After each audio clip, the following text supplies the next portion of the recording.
Central fulfil budget పెట్టింది కదా sir, ఎట్లా ఉంది సార్? బడ్జెట్ మన తెలంగాణ రాష్ట్రానికి చాలా తీవ్ర అన్యాయం జరిగింది.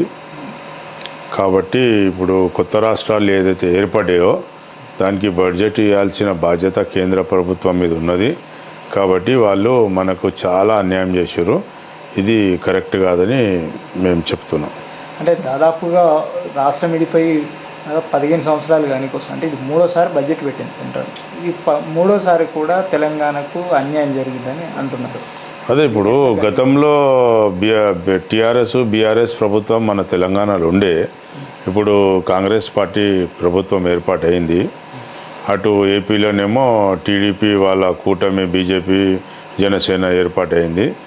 ఇక మనకు తెలంగాణకు కూడా దాంతోపాటు ఇస్తే బాగుండేది. ఏపీకి ఇవ్వండి, మీరు 15,000 కోట్లు ఇవ్వండి, ఇంక ఇవ్వండి, మాకు ఏం అభ్యంతరం లేదు.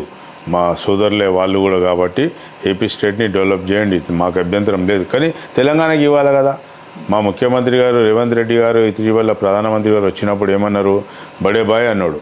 బడే బాయ్ అన్నప్పుడు మళ్ళీ చోటే బాయ్ రాష్ట్రానికి నిధులు ఇవ్వాలి కదా.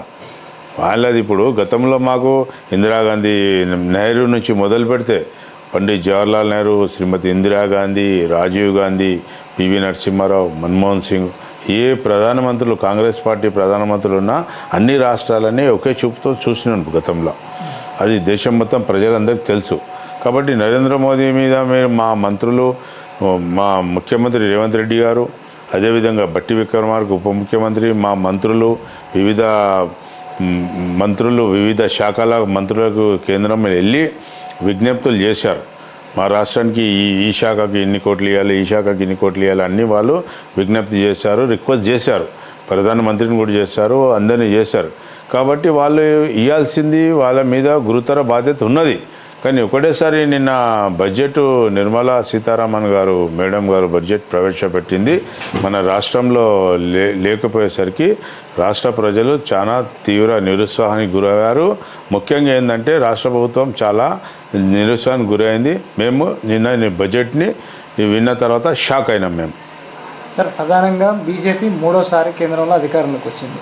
ఈ మూడోసారి కూడా తెలంగాణలో ఈసారే 8 మంది బీజేపీ ఎంపీలు ఉన్నారు. వాళ్ళకేం చెప్తారు సార్? 2 సెంట్రల్ మినిస్టర్లు ఉన్నారు. ఇప్పుడు వాళ్ళు ఏమన్నారు, లాస్ట్ టైం వాళ్ళకు 303 మెంబర్ ఆఫ్ పార్లమెంట్స్ ఎంపీ సీట్లు వచ్చినాయి. మొన్న స్లోగన్ ఏం పెట్టారు, అప్కే బార్ 400 పార్ అన్నారు. 400 పార్ పోయి 200 పార్ అయింది. 240 మీదనే స్టాప్ అయిపోయారు. మన రాష్ట్రం నుంచి వాళ్ళు ముగ్గురు నలుగురు ఎంపీలు పోయి ఇప్పుడు 8 ఎంపీలు అయినారు. ఈ 8 మంది ఎంపీలు గురుతర బాధ్యత ఉన్నది మన రాష్ట్రానికి నిధులు తీసుకురావడానికి. వాళ్ళు వెంటనే ఢిల్లీలో ఉండి ప్రధానమంత్రి దగ్గరికి పోయి అక్కడ కూర్చొని మన రాష్ట్రానికి ప్రత్యేక బడ్జెట్ వచ్చేటట్టు చూడాల్సిన నైతిక బాధ్యత వారందరిపైన ఉన్నది. కానీ కిషన్ రెడ్డి నిన్న ప్రెస్ మీట్ పెట్టి ప్రత్యేక బడ్జెట్ ఇవ్వకుండా స్కీములు తెలంగాణకే ఎక్కువ ఇచ్చినాము, ఆ స్కీముల ద్వారా తెలంగాణ అభివృద్ధి చేద్దాం. స్కీమ్ ఏంటంటే స్కీమ్స్ రొటీన్గా వస్తాయి. ప్రతి రాష్ట్రానికి ప్రతి శాఖల స్కీమ్స్ అనేది రొటీన్గా ఉంటాయి, అది వేరే. కాబట్టి మనకు ప్రత్యేక బడ్జెట్ ఇచ్చి రాష్ట్రాన్ని డెవలప్ చేయాల్సిన బాధ్యత వాళ్ళ మీద ఉన్నది. స్కీమ్స్ ఇచ్చినాం వాళ్ళ బడ్జెట్ వస్తుందంటే అది సరిపోదు. దాంతో మన ఇప్పుడు టీఆర్ఎస్ గవర్నమెంటు బీఆర్ఎస్ గవర్నమెంటు ఎన్ని కోట్ల రూపాయలు అప్పులు చేసిపోయింది మనం చూసినాం కదా. ఇప్పుడు కేంద్రం మనం బడ్జెట్ ఇస్తేనే రాష్ట్రం అనేది డెవలప్ అవుతుంది, అభివృద్ధి అవుతుంది. ఇప్పుడు మనకు సంక్షేమ కార్యక్రమాలు, అభివృద్ధి కార్యక్రమాలు ఇవన్నిటికీ మేము నిధులు కేటాయించాలి కదా. కాబట్టి కేంద్ర ప్రభుత్వం అనేది వారు ప్రత్యేక బడ్జెట్ మనకి ఇవ్వాలి, ఇస్తేనే రాష్ట్రం డెవలప్ అవుతుంది, లేకుంటే ఎక్కడ డెవలప్ అవుతుంది చెప్పండి. ఇంకోటి సార్, విభజన అంశాలు ఇప్పటికే చాలా పెండింగ్ ఉన్నాయి.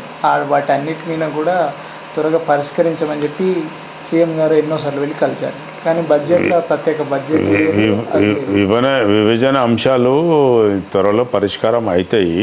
ఇప్పుడు ఏంటంటే 10 years అయిపోయింది. ఆంధ్ర తెలంగాణ రాష్ట్రం, ఇప్పుడు తెలంగాణ రాష్ట్రం అక్కడ ఆంధ్రప్రదేశ్ రాష్ట్రం ఏర్పడి 10 years అయిపోయింది. ఇప్పుడు ఏంటంటే మనకు రావాల్సిన నిధులు రావాలి, వస్తేనే కదా డెవలప్ అయ్యేది.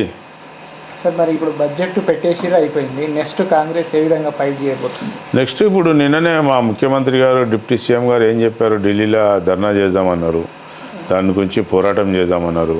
పోరాటం చేసి పరిష్కరిస్తామన్నారు సార్. నిధులు తీసుకొస్తారు.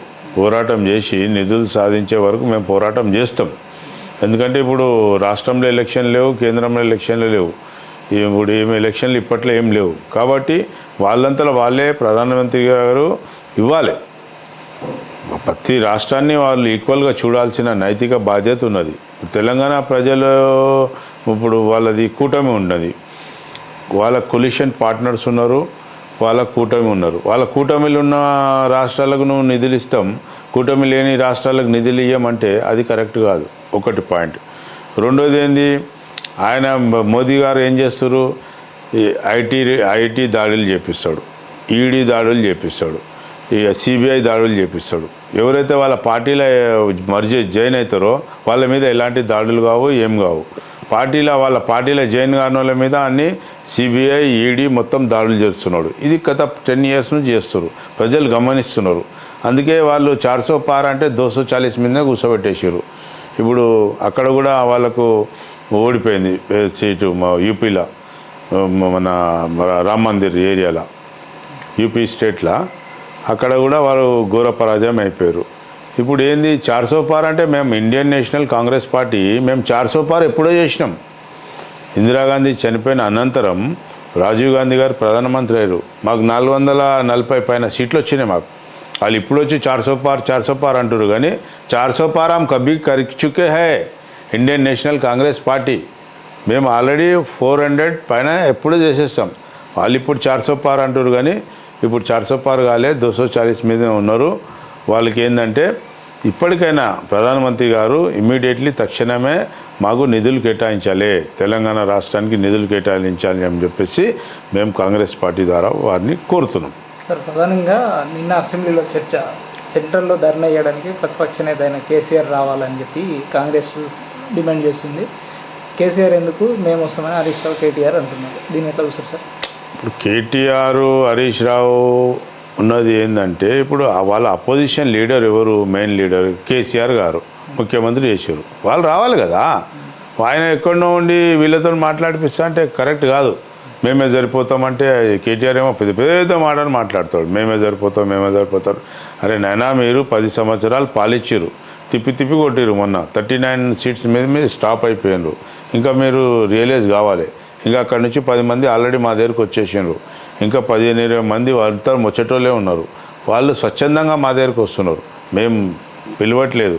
వాళ్ళ మనస్ఫూర్తిగా వాళ్ళు వచ్చి మా పార్టీలో జాయిన్ అవుతారు. కాబట్టి వాళ్ళు ఇప్పుడు సెక్యులర్ పార్టీలన్నీ ఏకమై పోరాడతామంటే అది వేరు.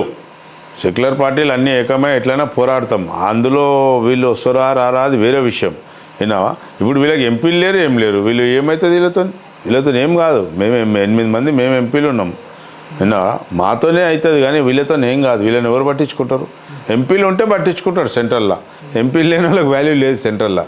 కాబట్టి వీళ్ళని ఏం వాల్యూ లేదు. ఇప్పుడు బీఆర్ఎస్ దుకాణం క్లోజ్ అయిపోయింది.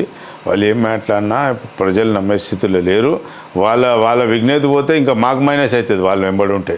విన్నారా? మా ఎంపీలు 8 మంది ఉన్నారు.